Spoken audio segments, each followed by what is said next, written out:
Hello and welcome to Talk! And it's the first real episode today, so it's quite exciting. Very exciting, yes. And it's about Alcina, the Handel opera. 1735, the first performance, quite old. Yes, very much. So why are we all listening to that old thing? It was an idea I got. I thought Alcina would prove the point with a mirror. Okay, so let me hear the story of Alcina then. Alcina, she's a sorceress and she inhabits a desert island, but no one can see it's a desert island because she is a sorceress. Okay. I'd like to try that in my apartment. Yeah, but yes, you can try it. we're very fine. Maybe you succeed. Yeah. So, what Alcina is doing, she has by magic created lush meadows on her island, a wonderful palace, all sorts of servants, wonderful clothes, jewelry, and all these are actually means of seduction. Okay. So I don't understand. What do you mean by that? She takes stranded sailors, knights, Okay. and seduces them. Okay. And they become her lovers, and she is a serial monogamous one. Okay. Yes. And when she has enough of someone, she will transform them by magic to bushes or a wave in the ocean or maybe an animal. Okay. So she doesn't use money for landscape architecture. No, it's a means of seduction. Yeah. She's a serial monogamous. Mm-hmm. So, and that's why I thought she is quite up to date. Because women are that today? Some are. Okay, yes. And for the worse or the better. I mean, some want to be and some don't want to be, but many are. Okay. Yeah, and Alcina is that kind of. She collects trophies and Yes. as these nice plants, or in the opera it gets animals too. Yeah. So she's living there, but what's the story in the opera? Yeah, the story is a knight called Ruggero, Roger today. Roger. Roger. Yes. He arrives on the island, gets seduced by her, and she actually falls in love with him. Okay. And that's the twist. Yes. So that's a new thing happening. And by means of falling in love with him, it seems she loses her magic powers, because now it's not about seduction anymore, not about collecting trophies, not about pleasure, entertainment actually. She used sex as entertainment, and it's very pleasurable, and with all these nice surroundings, it turns out for her it's real love. Okay. And he is being freed by his beloved, Bradamante, and she follows. She is a maid in armor. She follows him to the island and frees him. That's what she does all the time. Yeah. So actually, the plot of the opera is. Have you been seduced before? You said she is following him all the time and she's freeing him all the time. Is it just very dumb or what? No, it's a fun plot. The whole plot. This is just the plot of this opera is just a very, very small episode out of Ludovico Ariosto's Orlando Furioso. Okay. And that was like a knight's novel from about 1500. Yes. And that was just to have fun and courtly life and the long evenings. And you get flying horses, you get all sorts of creatures, you get a lot of monsters, you get knights, you get a lot of serious courtship, knightly virtues and fun. And one of the fun parts is that him, the knight Ruggero, he's freeing damsels in distress himself. Okay. But the funny thing is that his beloved Bradamante, she is this warrior maiden, and she frees him sometimes too. So that's a joke. Yeah. Okay. It's quite funny. Yeah. So in this case, he comes to the island and falls a victim to Alcina's sorcery. Yeah. And the interesting thing is what we can assume people at the time, they knew about the Ariosto. Yes. And their Alcina, she is not so beautiful. No. Or it's all sorcery. Yeah. And in fact, she is without hair, without teeth. She's a dwarf.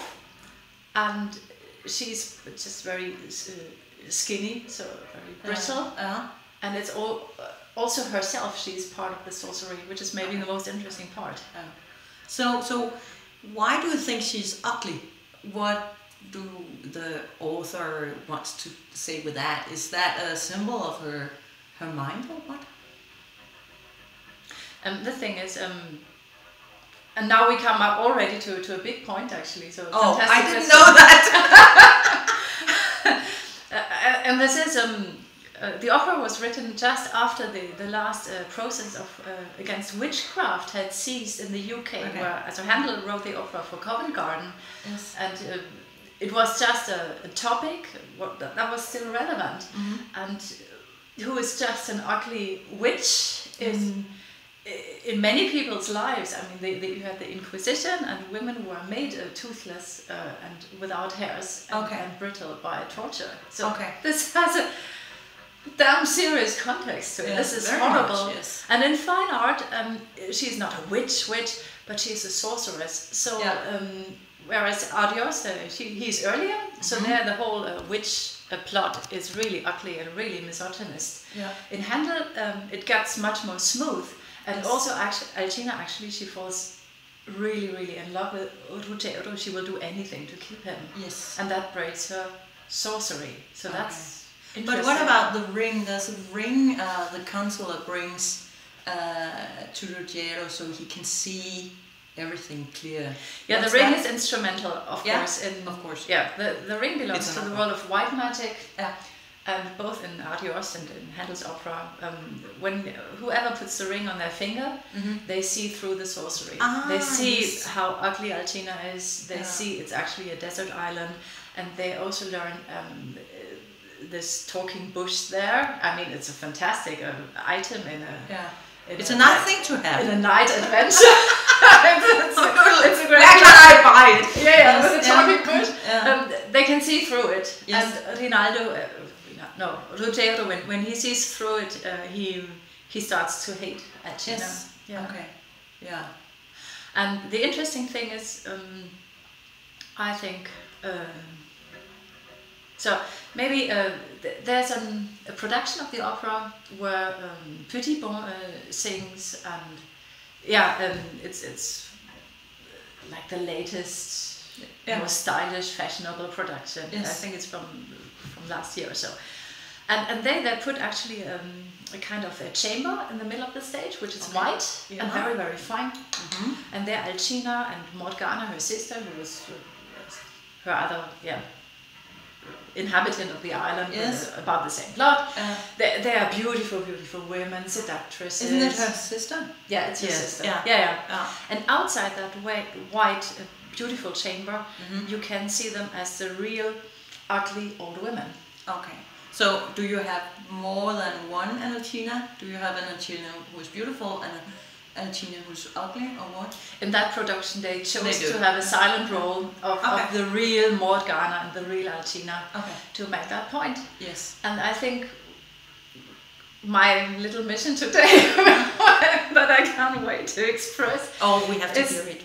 We have the white box, and I love that. And they have they chose, their set designer chose to put the enchanted animals and plants in glass containers. Wow! So they're real trophies. Yeah. So it's Damien Hirst. Yes. The dead animal. It's the emasculated male. Yes. They can't move anymore. But they are trophies there. They're still present. Yeah. So that's a nice white chamber. Then there's a dark chamber. It's okay. Very big. Like the reality, the real world, the real ugly Morgana and Alcina. Yeah. And I think we should put a third chamber around it, which gets now, so big. Yeah. And that's actually the context of the witchcraft processes. Which is very interesting, actually, because I didn't make that when I saw the opera the other day. I didn't make that connection. No, me neither. And there's a fantastic piece of scholarship, and you can just read it on the homepage. I have it's a professor of Italian at Toronto University, and he's making a big point. Yes. And it's actually that the world of art sometimes is just too very conformist. I mean, it's entertainment, and you take up what's in the air. Witches are still sort of fashionable. They're not that hated anymore, but it's a fading subject, but it's still there. Yeah. So yeah, it's a bit sour. Mm-hmm. Yeah, so we have two ugly, mean sorceresses. Yes. And then we have, and the real faces of them are is the misogynist view of patriarchy, who invented the witches. Yeah. And then, I mean, what happens with witches, and what happens, of course, also in this plot. And this is why I think this is so interesting, because it's a mirror of Handel's the opera, and it's still, but how is it still a mirror for us? And I think with the witches, it's she's like, when you look at Jung's archetypes, every male being, every man has a female anima inside, and it's his image of the woman. Yes. And you know all about it, of course. So the first, the most primitive image is the seductress. Exactly. It's Eve. And it's like opera. This is man's patriarch fantasy. Yes. And this opera Alcina, it's to that degree. Now very much. See it. Yeah. So they project both on the witches, on this more fine sorceress. Actually, the lowest, their lowest inner image of a woman. How good is that? Not that good, I think.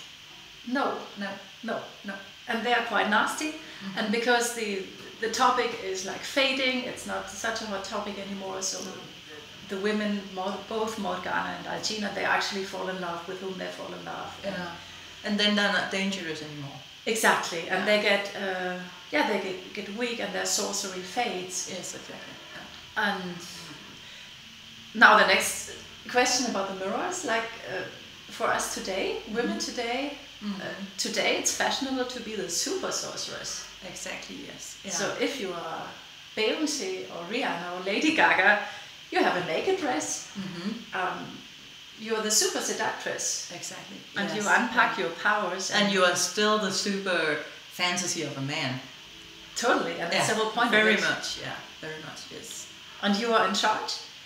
And you might fall in love as a private person, but you hold on to your super seductress powers. In a way, you can say that they are archetypes on stage, and they are not having the fall that Alcina has, and Morgana, because she also falls in love with the waiter. I can't remember his name. No, she falls in love. Actually, it's very funny. So Baroque opera loves two parallel love plots, and they love cross-dressing. So men being dressed up as women and vice versa. So Rutero's lover, beloved Bradamante, she dresses up in man's clothes as her own brother. Exactly. Yes. Clever move. To explore incognito and save her beloved. Yeah. And as it happens, Morgana falls in love with him. Yes. So she thinks Bradamante, she is a man. Exactly. And she falls very much in love with him. Yeah, but isn't there's this waiter also, which Morgana is... Yeah, Oronte? Yeah, Oronte. It was in my... Yeah, he's there too, and she just lets him down. And in the end, when it shows that Bradamante actually is a woman, and she's not that much into women, it sucks. Then she wants to... I found my one and only, and then he's the opposite sex. It's quite on a different mission. She wants Oronte back, and he still loves her, but at the end of the opera, he's still not really showing it. So it's there. I understand that she left him. Yeah. Well, of course he's not happy. Yeah, and in the way, Oronte is also the loser of the opera, because he is really betrayed, because he was part of that evil sorceress plot, and he got nothing out of it, and he's being betrayed. Yeah, he was a loyal servant. He was the one who lost everything. Yeah, that's what he also laments. Yeah, in the end. Yeah, and sometimes it comes to me when artists, singers, they care so much for their characters. As no matter who they are, the baddie, the goodie, the innocent maiden, the sorcerers, they're very loyal to the character. Yeah. They investigate and investigate and invest and try what is real here, what is true for them. And once again here it came to my mind, it's really they are taking care of our archetypes. Yes. And of course. And they are making them alive on stage, so we can see them there. And we also can see a development, because if you are at a Rihanna concert or Lady Gaga, we don't have the development, we just have the supernatural archetype in a way. But in the opera we have the development of the archetypes. Yeah. And also what I find is quite interesting, so when we just have the helicopter view, so we have the witchcraft processes. Yes. So witches are the most evil, ugly beings. And then the opera, this is almost like a fairy tale story in that it proves that love will prevail. Yeah. It's worth investing in love. That's what Bradamante stands for. She risks everything and she gains everything. Yeah. It's very, very beautiful. Yeah. Wouldn't it be that we'd all like to believe in? Oh, yes. That would be so and that's still possible in early opera, not so much later on. No. So love is a dangerous thing there. But here the fairy tale aspect is active. Yeah. So this evil witch becomes, at least we see her from her beautiful side, and then also actually from her more human side, when she actually falls in love and loses everything through this. Yeah. Isn't it interesting how this fabricated evil patriarchal archetype of women, the witch, how it gets more beautiful, and then how our contemporary artists take it up and use it for their own empowerment. Yeah. I like that. Yeah, I think that's nice too, and I don't think they knew it. I think if they would dig, they would of course know it. Of course, yes, yeah. But I don't think they thought about it. But of course they get sort of kind of a representancy for the archetypes. I never thought about it, so I like it very much to see it like that. Yeah, also something that is designed to hold women down and to punish women for male impulses. Come on, what's that? Yeah. And how many had to die for it, and how many were like put down for it also in more subtle ways later. Yes. And they turn it totally into their empowerment, and we all can take a part of them and say, exactly, we want to be here as we are in our sexual power. Yes, yeah, I think it's fantastic. Yes, and that happens. The opera does that just as a child of her times. I mean, art takes up subjects of its times. Yeah, but also because I also came to think about it so three-dimensional. We have, I mean, it's unfolding in time. It's of course visual. It's three-dimensional. It's moving in time. It's sounding. We get the sound of being in love. Sounds of seduction. Sounds of revenge. They want to revenge each other. Yeah, of course. Of course, they want that. Yeah. You get this rather holistic work of art. And that pins it down. This is the state of the archetype of the time. So I like that. Yeah. And there's more emotion than in many paintings. Exactly. So that was the story about Alcina? Yeah, in the context of the little box, the bigger dark box, and the biggest box. And I think the biggest box is the most interesting, actually. Exactly. Yes. Yeah. And of course we're looking forward to Beyoncé, Rihanna, Lady Gaga inspired Alcina superheroine, maybe with I don't know if the plot needs to be changed. That's always the question with opera. Yeah.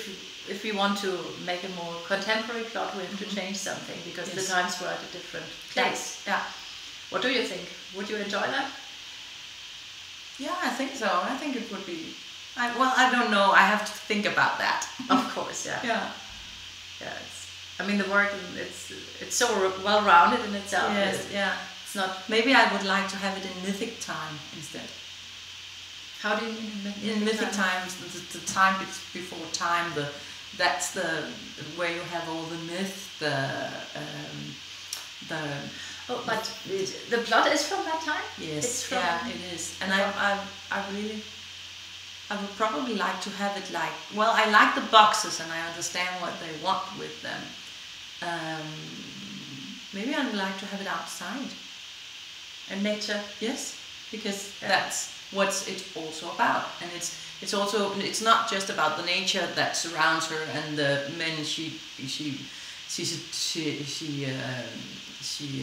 changes into nature, but also the human nature.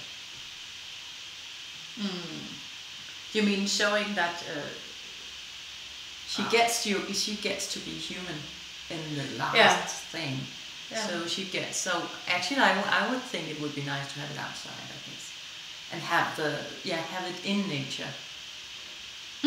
So all that is supposed to be witchcraft in the opera is actually real plants. Exactly. Yes. Yeah. And then burn it all when I don't know. When she gets exposed. Yeah, I can see it. Well, when we have a walk around opera or something. We need to have that because we can't burn all the plants. That's we not can't. good. We can't. But yeah, then you could. Yeah, I don't know, but it's a very funny question and it's a very interesting question to think about, I think. Yeah. There's one more small aspect about the Alcina singing role. Normally at that time singers would articulate the higher notes very gently. That was the style of the time. Yes. Everything else would be considered ghastly and ugly. Yeah. And we don't know why precisely. It was maybe because of the singer Handel wrote the role for, but in the Alcina role she shows her vocal power also at the high notes. Exactly. And that's very powerful. And that really appeals to a contemporary audience too. So I think she would suit the Beyoncé outfit. Yes, really well. Well, it could be fun to make it in the Beyoncé world, because when you see Beyoncé or Lady Gaga or someone else, they normally have a very elevated stage show. So it could be fun. It goes totally one-on-one with the illusions. Exactly. Of seduction. So actually, you could do that. You could do Alcina in a Beyoncé concert. That would be so much fun. I totally agree. Yeah. And I can feel my desire to let her come to her right. Alcina or Beyoncé? Alcina, Beyoncé does all the time. It's not just because. That would be a fun idea. Yeah, but I like it what these women do, because they effectively they turn the bad archetype, the artificial archetype, into something in favor of women, something incredibly strong. Yeah. And they do it in every detail. And exactly. Yeah, maybe I'll write an article about it. I think that would then be a there's good idea. space for details. Yes. It's quite amazing. Yeah. How it hangs together. Yes. Great. I think that was it for now. So much about Alcina. Exactly. Today. Yes. And there will be a second episode of Opera Talk. Yes. Before too long. And we hope you enjoyed this one. Exactly. And subscribe to our channel. There come more. There's more to come. Yeah. This is only the beginning. Thank you and goodbye. Goodbye.